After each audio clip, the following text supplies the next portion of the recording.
Natural physics is a concept astrophysicist Leroy Larry developed that explains in down-to-earth scenarios how the principles of physics could have come about from observing nature. Each episode begins with a scenario, followed by an example to illustrate the application of these principles in futuristic research at the frontiers of science, such as Leroy's astrophysics doctoral research at CINESPA, Center for Space Research, and then concludes with an exploration of how these same principles could have very well been used by ancient cultures and civilizations. Mathematics is naturally encountered and incorporated as the exciting and fun tool of science that it is. Science is the window into our amazing world of nature, and mathematics is the tool to open that window. Natural physics encompasses current, futuristic, and ancient physics, and ties them together by the principles of physics that are common threads running throughout each.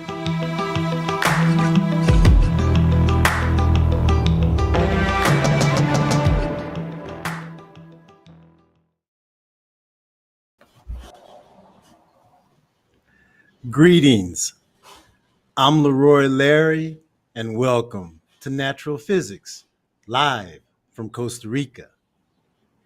Happy and safe holidays to you and your families. I want to say to everyone out there, way to go on the responses that we got from our Ukraine special that we did back in April. Way to step up, way to go as a global community. I mean, it was awesome. And please remember that the contact information that was given during that episode is still in effect. The effort is still continuing. So please continue to do what you've been doing. What an awesome global community. Seated next to me is my lovely wife, Tirza. Oh, thank you, sweetie. Hi, my name's Tirza, and I happen to be married to Leroy Davis, Professor Leroy Larry. Yes, that's who I am. I'm Tirza, and then I'm the wife, and the lovely wife, according to my husband, Leroy Larry. Thank you, baby. You're welcome. Thank you for being here. You're welcome. And you may remember from that show that my colleague, author Bruce Callow, who's from Canada, was volunteering in Warsaw, Poland, to help with the Ukraine refugees. And he is my guest today. Hello, Bruce. Hi, Bruce. Hello. Nice to see everyone. Bruce, that was a great show. And how's it been going? Is Carl, everybody, another volunteer from the United States was that was there at that time, Carl Vole. Is he still there, Bruce? No, he came back to the States a few months ago, and he's kind of gone to ground, as they say, off social media. I'm not sure exactly what he's up to at the moment, but he lived such an intense experience. I think he's just taking some time off for himself to kind of recover. Wow. I mean, I'm going to try and plug in my mic so Tirza can hear our conversation. Can you hear me, Bruce? Yep, I can hear you. Okay. Yeah, I'm just gonna, when we get into the later on in the program and she goes and does her thing, I'll put the headphones back on. You But sound like Dr. Schweimer.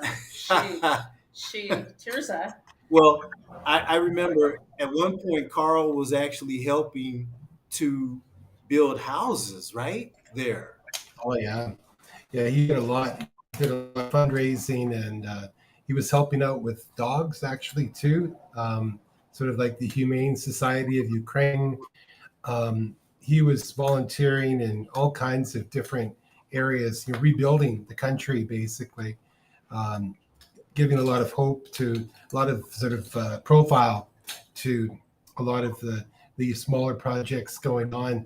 So yeah, I haven't heard from him in a little while. I hope he's doing okay, and really admired him. That's in. I'm sorry. Go ahead, babe. Bruce, when the podcast that you and Leroy did, which was awesome, amazing, at that time, I want to say it only been 3 weeks, or you were going for 3 weeks. I know 3 weeks in there, but at that time, there's only 3.5 million approximately refugees that came into Poland, and the largest thing was that they were running out of resources, basic things, toothpaste, soap, and all of that. And one of the things that I recall that you brought into that music, and that's one of the things. I'm sorry, what was his name again? Oh, Carl. Carl, excuse me. That you guys were dealing with the children because these parents were coming in shell shocked and didn't know how to prepare for their future and take care of their children.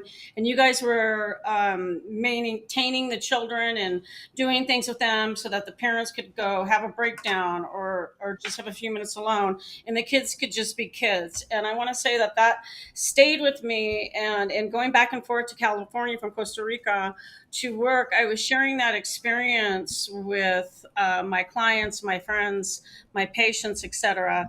And I just wanted to give you a heartfelt warmth for that of the children, and that you felt something in there. And I know that you just recently had an amazing celebration that I was part of the luncheon. Thank you very much. And I would like you to share that as well. However, we didn't know that I was Polish. And I'm sitting on the biggest Polish part of me, which is a dupas.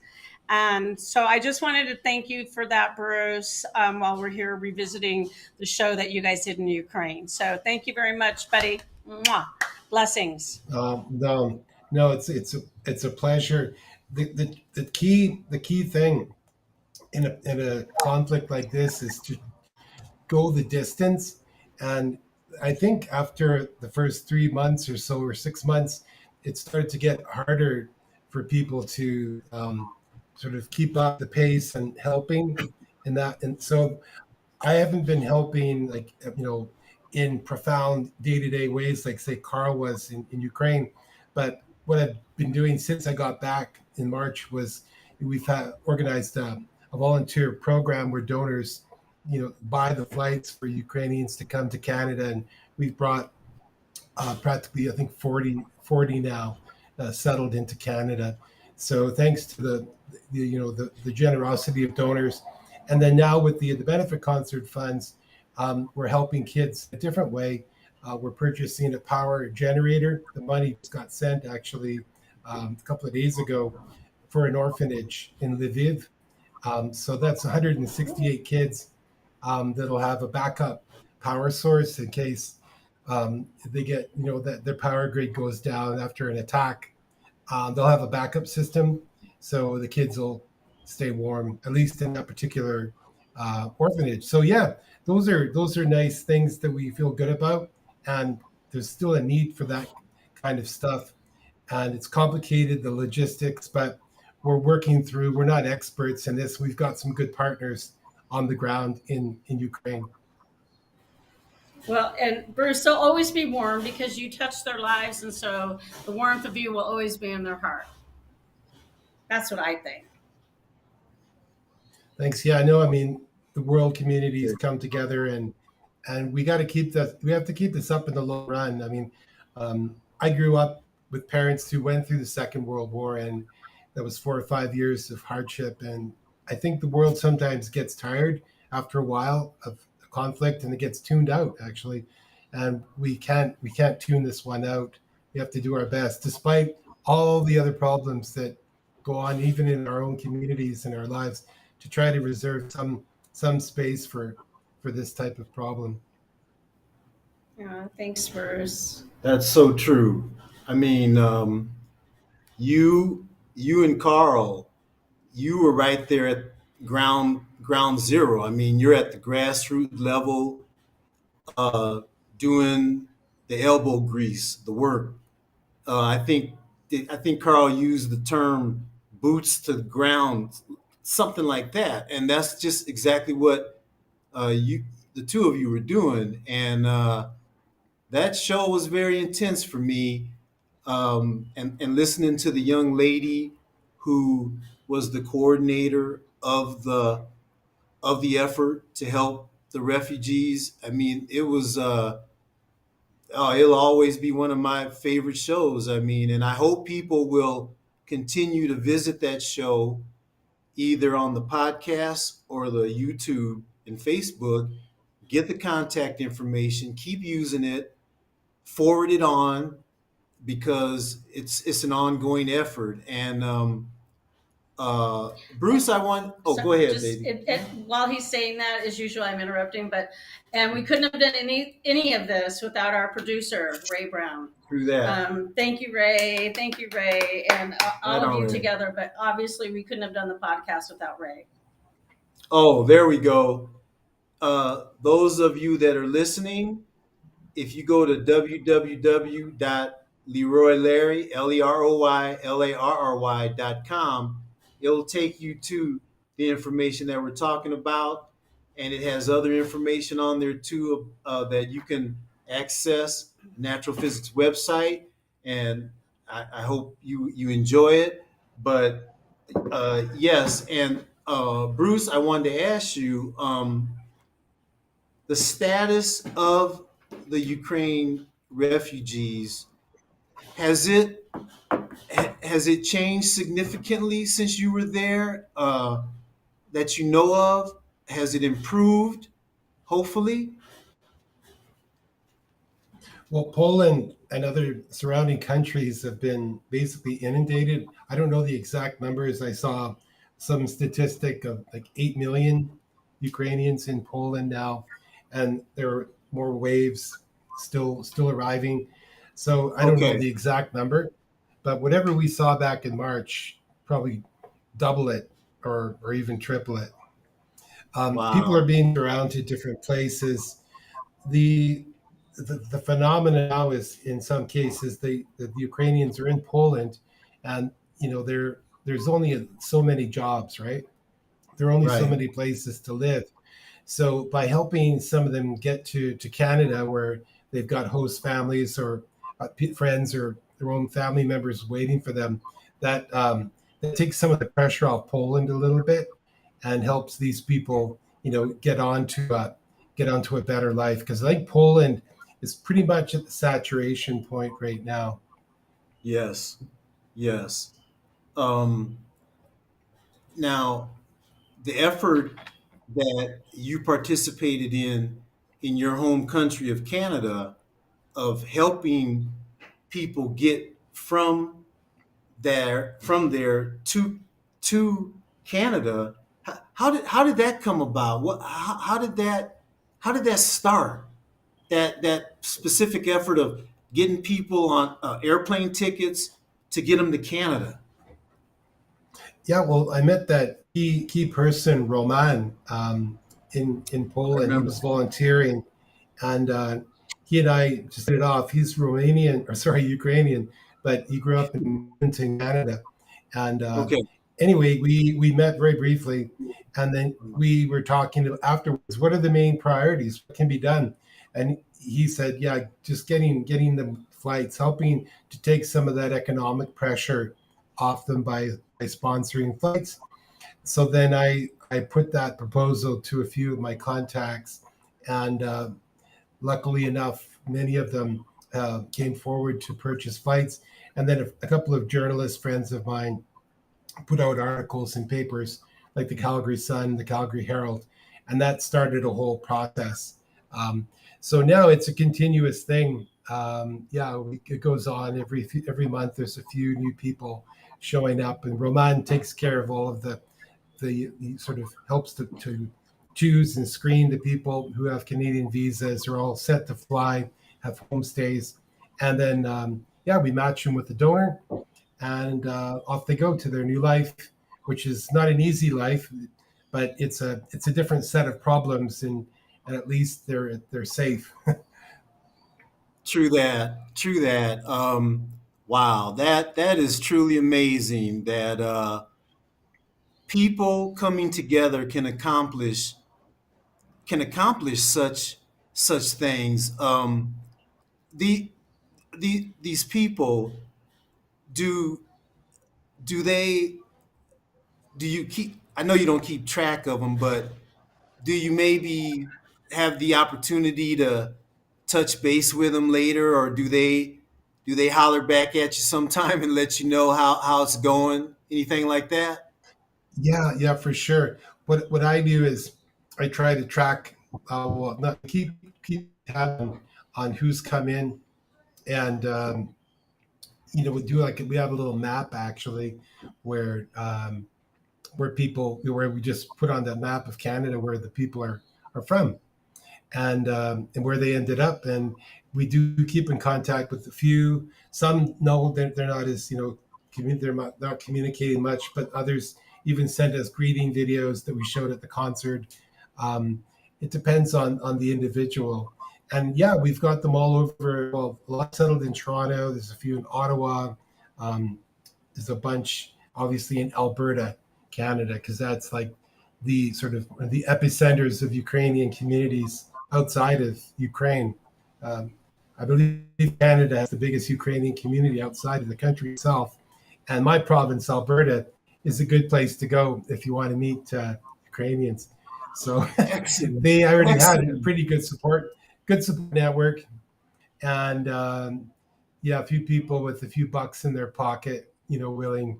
That Alberta's an oil producing province, so yeah, that works too, right? In this Oh, case, well, for sure, for sure. Did you say you had a I question, did babe? have a question. Okay, babe.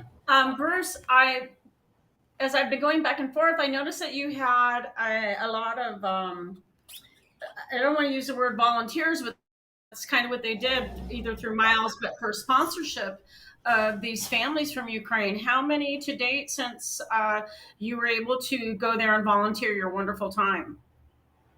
yeah, I think we're up to 40 now, Tirsa, and I get a little bit behind sometimes because we had a rush. We have one really wonderful couple in California, right there in Los Angeles, and they've sponsored 10 on just themselves. So what happens? They sponsored a mother and a son or daughter. They come into Canada, then they have a little quick Zoom meeting with them the next week, 15-minute meet and greet, and then he always sends an email about 3 minutes later. Okay, two more, and it's just like this guy's crazy, amazing, Neil.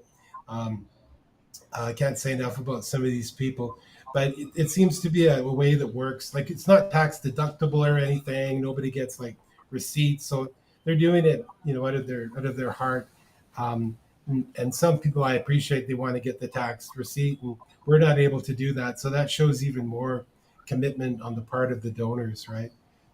That's so amazing. Now, and another amazing thing I wanted to bring up, and I know you recall that I really liked your T-shirt on Saturday, and I took a photo of that shirt. And did you happen to get that when you were in Warsaw, or is that something that someone gave you? I'm curious about that, and maybe you could share with us all here, besides myself, about that T-shirt. What do you Yeah, think? well, it was actually made. It was actually sort of a custom made shirt. Yeah, I wanted to wear something special for my first communion, and so that's what I wore. And Poland was a big influence on me to to become Roman Catholic, which I did really well last week. And Father Jersey, I honor him wearing that shirt because he was killed by Soviet Secret Service back in 1983 for opposing the regime at the time. And thanks to people like him, they sort of knocked a chink in the wall. A very early little piece of the Berlin Wall went down, thanks to people like him, even though they're not really recognized exactly at that moment, but because of the groundwork that people like him did, it was easier for the end result of the overthrow of the Soviet Union. So Poland, when their Catholic faith helped them, achieve that and endure so many years of oppression, whether it was under the Soviets or or other periods of history. I'm going to read your T-shirt. Is that all right with you? Yeah, for sure. Okay, so I was baptized Catholic, as was my husband. However, my mom decided she wanted to be an atheist, and my father was an altar boy Catholic. And so I grew up with a lot of introduction to religions, to spiritualism, and all that. However, I did enjoy going to church with my grandmother, and I was very blessed that when she was house-ridden, that she could still receive communion. I love all religions.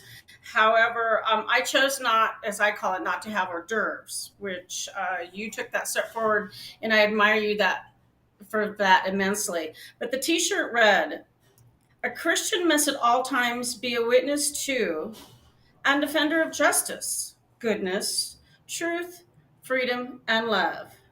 Father Jersey with the Z in it.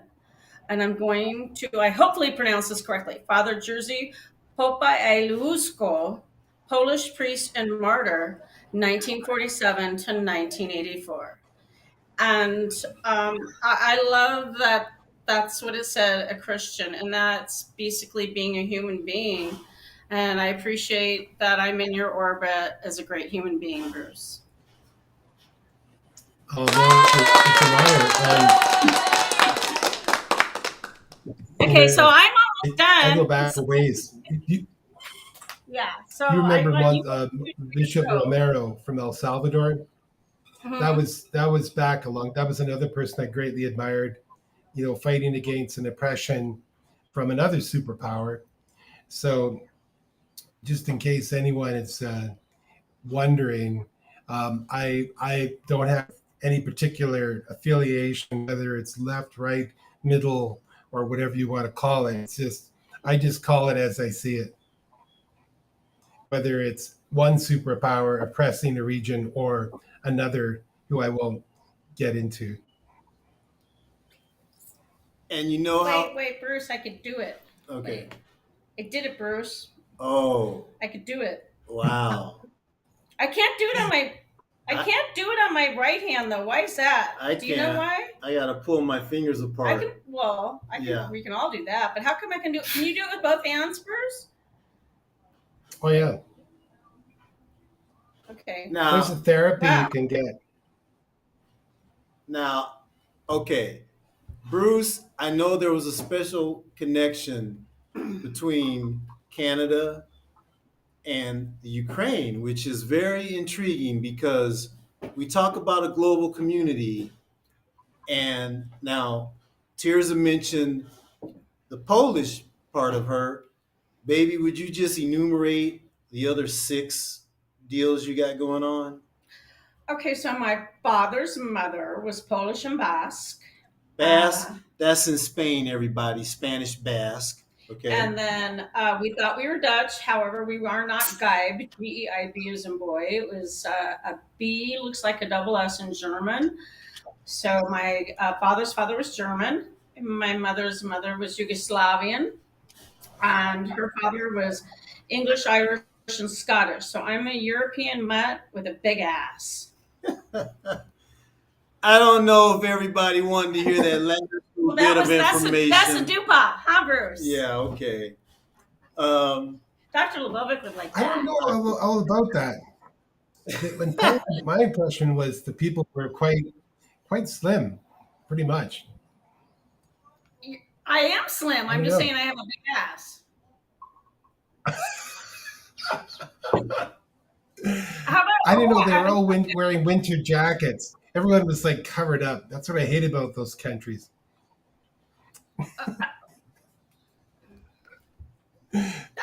As everybody sees, I'm just mum on this one. I'm not even going to comment. Okay, so it's our Christmas tour, but it's also the summer solstice, and we were hoping for Winter solstice. Winter solstice. Yeah. Solstice. What's the different word? Solstice. Solstice. Winter solstice is the shortest day and the longest night of the year. Summer solstice is the exact opposite. It's the longest day and the shortest night. Okay. Okay. So Mariella was supposed to be joining us, and obviously because she's a busy, busy teacher and a busy mom and lady, For she's sure. unable to be here. So I For kind of sure. wanted to be a little bit of a filter, but I think you guys are kind of done with me about right now. And so let's go on to your big Okay. announcement. How's that? Yeah, let's start cranking on that. And baby, thank you so much. Pop back in. But I do have an announcement to make that I think could be of epic proportions. So I will. Okay. I'm gonna pop my headphones back on. Okay, You're gonna go enjoy. do your thing. Yeah. Okay. Bye, baby. Bye, baby. Thank you. Bye. Okay. Alrighty. Okay. You know you can always go tune in on YouTube, baby. It's probably going right now. All right. I'm gonna get hooked up here.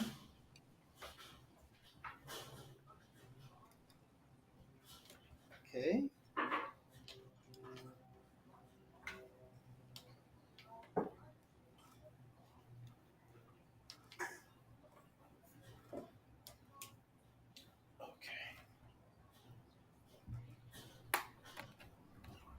Okay.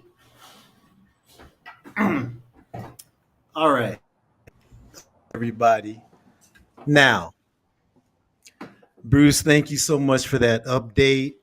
And again, everybody, remember the effort is continuing. Okay, so keep. And one thing I wanted to mention that among the activities that Bruce was involved with and organized was a beautiful concert at a church in Calgary, and I'm sure you can.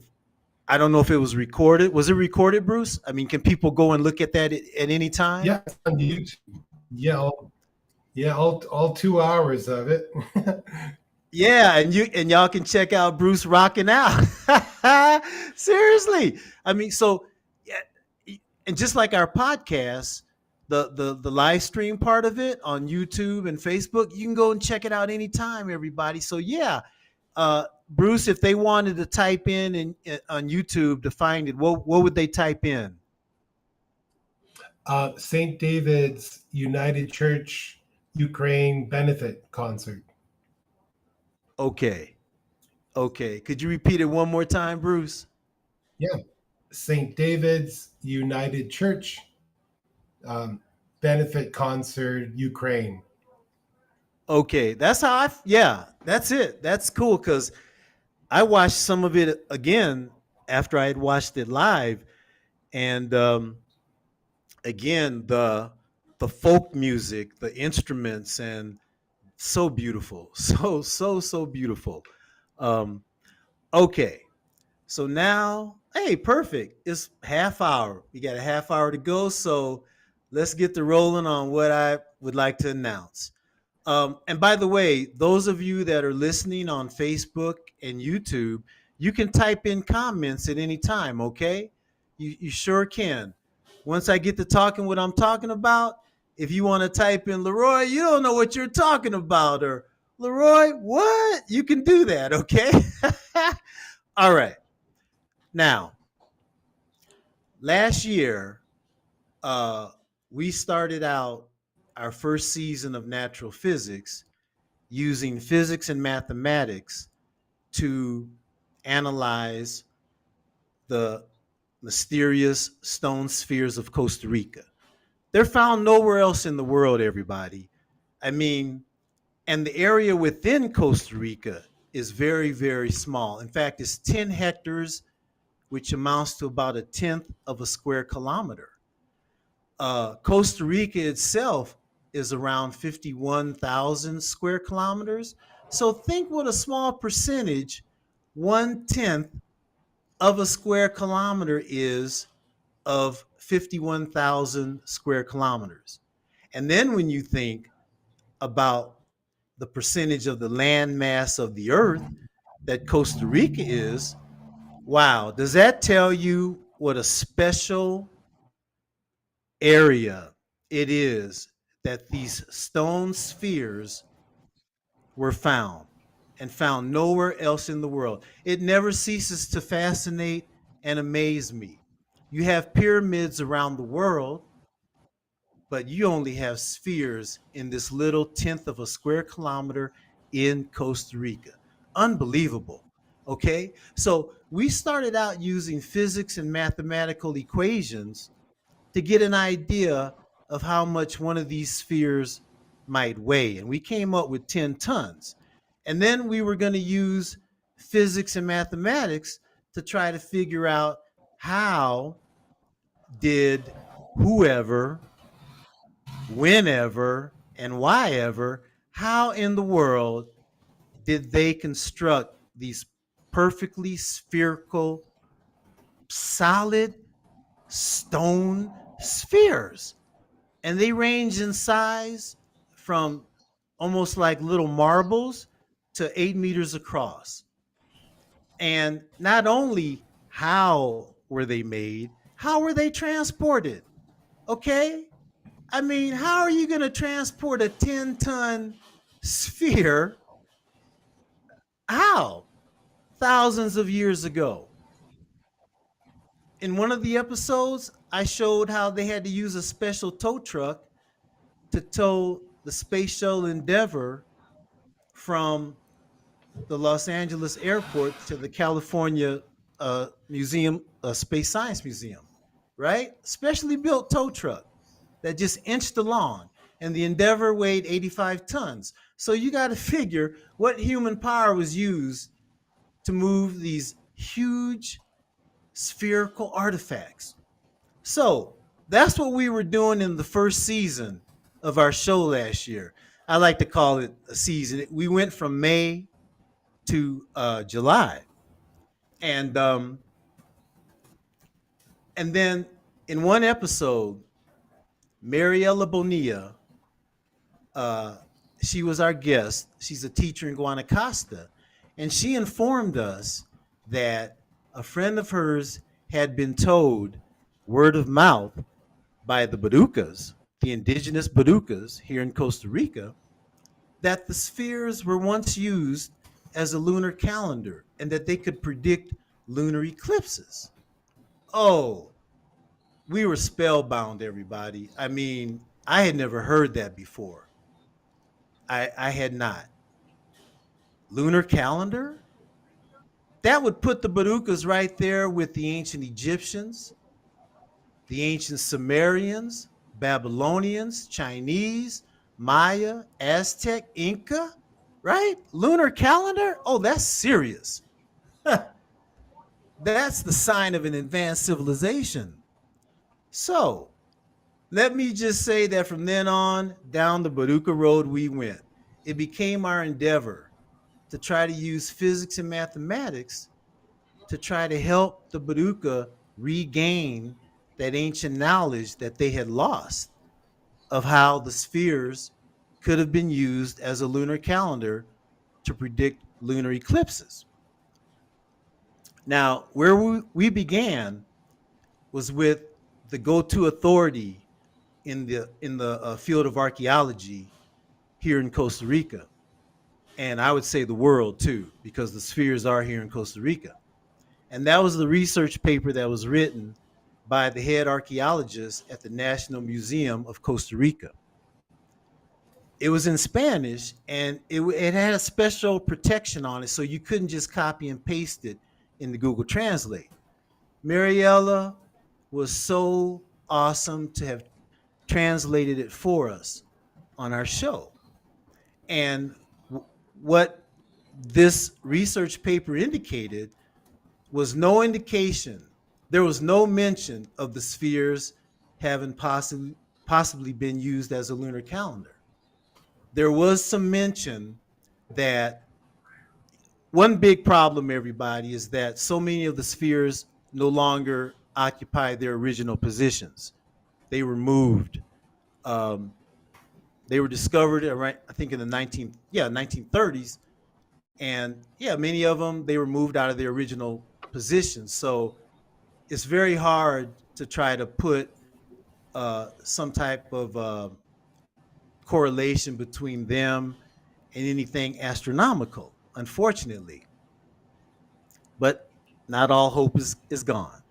So in this archaeological research document, It said that possibly some of the positions of the spheres represented certain I think especially Orion, and these were some spheres that were still in their original positions.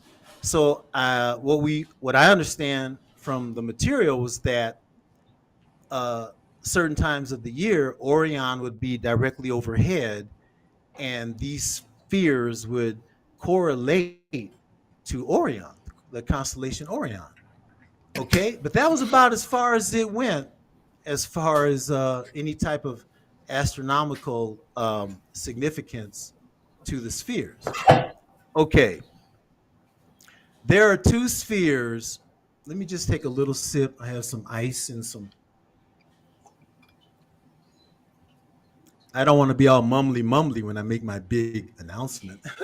Here, baby. Here's some. Oh, wife to the rescue. Thank you, baby. Thank you. Mwah. Okay. Oh, right on time. Okay. Now, there are two spheres that are located that are still in their original positions, and they're oriented east and west. Uh, and they're in Finca 6, Farm 6, which is in the southern part of Costa Rica in the territory of the Borucas.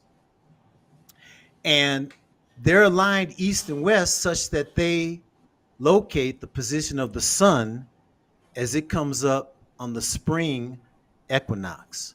Okay, the spring equinox, which is usually around March the 20th. Okay, and actually, last year, in our second season went from September to December, and our first show of the second season, Tears and I actually traveled down to the territory of the Borucas and went to see the archaeological site where these two spheres are located. And we broadcast on fall equinox morning. There was a park in the town that had free Wi-Fi, and it was called the Park of the Spheres. Oh, it was beautiful. Around 5:30 in the morning, the birds are chirping. We got these spheres all around us, and we come on with our second season. It was most excellent. Oh, it was so cool. And again, y'all can go check all this out. It's recorded on YouTube, Facebook, podcast, okay? Uh, Amazon, Apple, Google, and Spotify. Okay, so we went down there and we saw these two spheres. Now, they are they indicate a an intent to keep track of the motion of the sun. Okay, to keep track of when, and it all starts from survival. Everybody knowing when springtime starts, which is the spring equinox, knowing when you plant your crops, right? Survival, knowing the clock of the earth, nature, right? Being in tune with nature. And who knows how much trial and effort, trial and error it took. Who knows? Maybe when humankind first started to plant crops, maybe they tried it in the winter and they found out that didn't work too good, right? But over thousands of years, because there's evidence now, everybody, that the oldest Homo sapien fossil ever found from archaeology is 350,000 years old.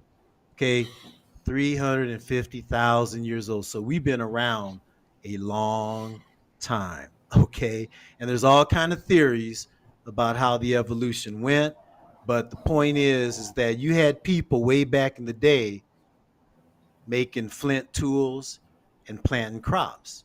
Okay, so who knows how many hundreds of years it took to find out that, okay, we plant our crops in the spring, and then during the summer they grow, and at the fall equinox we harvest, right? Because we got to get ready for today, which is winter solstice, the start of winter.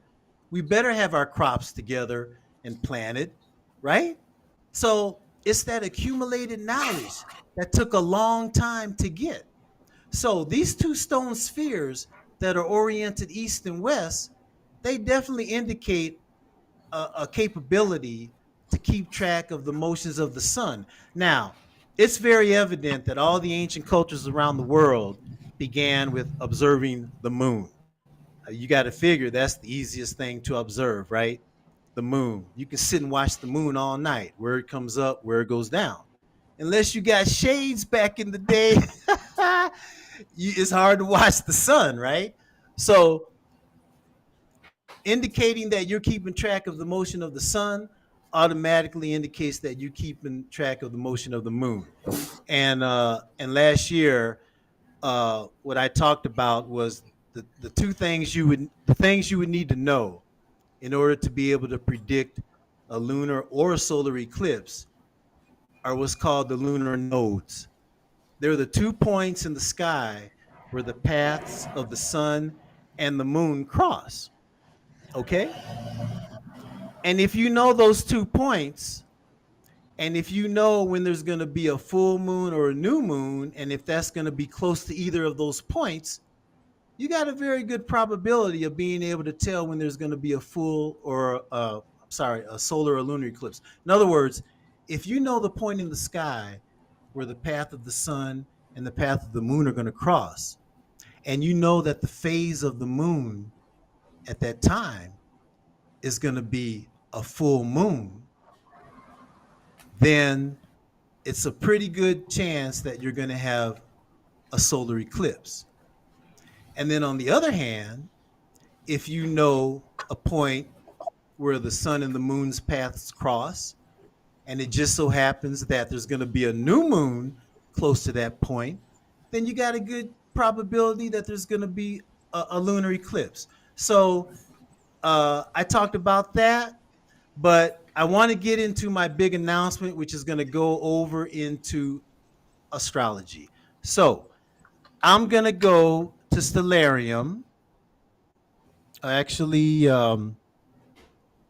first thing I want to do, this is a PowerPoint presentation that I gave to a mother-daughters organization group about 3 years ago. And for those of you listening, it's called Natural Physics. I better take another sip. Natural Physics Global Outreach presents An Evening with the Constellations of the Zodiac. I'm going to kind of jump around in this because there's parts of it that pertain to what I want to talk about. Okay, I'm going to go to the very last page. Okay, very last page. Now, well, actually, let me start with explaining what the zodiac is. That would be a good thing to do. Okay, so as the Earth rotates around the sun, there's different constellations that come into view from the Earth as it goes around this circle. Okay? And from ancient times, everybody, I mean, we're talking thousands of years ago, different cultures started seeing in the different groups of stars different things. Western civilization, Africa, Asia, Central America, excuse me. But they all saw familiar objects in the group of stars that they would see in the space of a year, right? As the Earth rotates around the sun. So different cultures named these groups of stars. And you're familiar with the 12 constellations that make up our zodiac.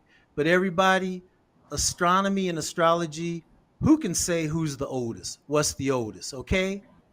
Because you got to figure when whoever it was that aligned those two spheres at Fenka 6, they wanted to know whether it was the Boruca or the civilization or culture that preceded the Boruca or preceded that culture.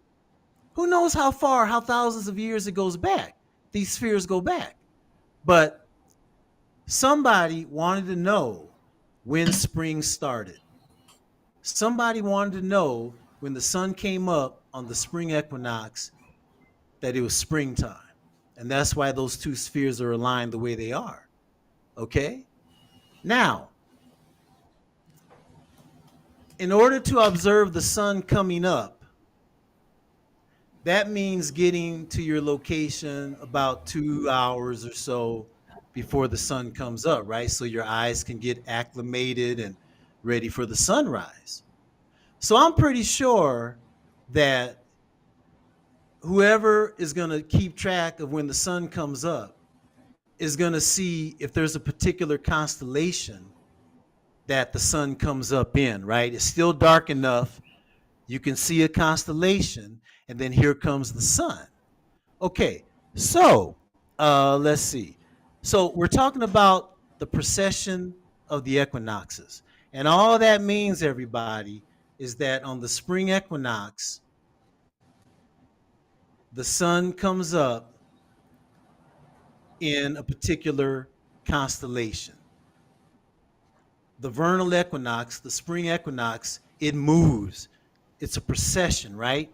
So there's a timetable, and I'm going to go see those of you listening, please go to this YouTube so you can see the visual, or the Facebook.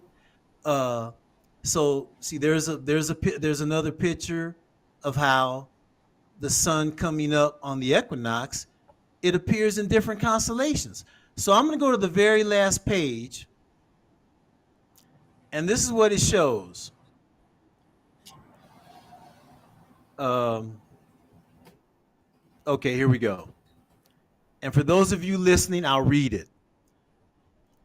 From 10,860 before Common Era to 8,700 before Common Era, it was the age of Leo. In other words, when the sun comes up on the spring equinox, it stayed in the constellation of Leo for around, 2160 years. Age of Cancer, from 8,700 before Common Era to 6,540 before Common Era. Age of Cancer. 6540 before Common Era to 4380 before Common Era. Age of Gemini. 4380 before Common Era to 2220 before Common Era. Age of Taurus. I'm just going to say BCE. You're tired of hearing me say before Common Era. Okay, Age of Aries. 2220 BCE to 60 BCE. And then Age of Pisces, 60 BCE to CE 2100. Now, again, you're talking